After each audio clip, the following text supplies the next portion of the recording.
Uyo ndiye mukadzi here wawakaita naye mwana? Mukadzi waunaye ipapo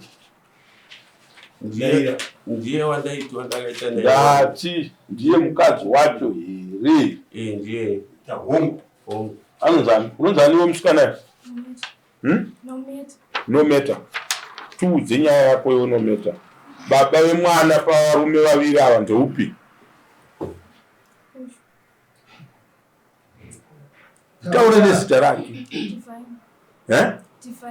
Kopa waibva iwewe uchienda kumba kweuyu nemimba yako after 6 months wakanga uchizviitirei? Inini ndaidanana navo vese vari tu. Pindura mubvunzo.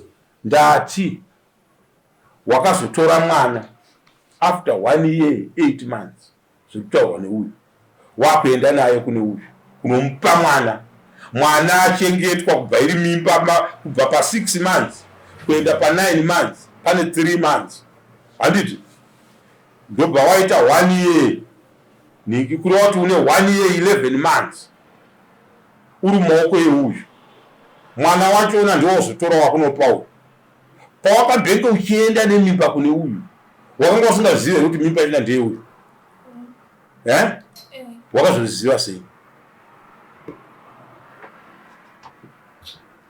Taura. Ndakazozviziva mwana avepo. Hau, ndozvandiri kubvunza. Uyu anga kundiudza kuti mwana hasi wangu. Handidi kuti unitaurire soka iwe. Vabereki vako vari kupi? Amona anga kutaura kuti vabereki vako varipi? avarapa. Ndevapi vabereki vomwana wako? Endei panhingi apambuya. Pasi pabhenji apa kuba.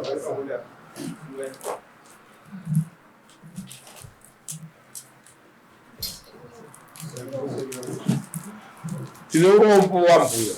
Ura unongobereka zvese. Asi tinoda kuti tibatsirane tiri mumatara.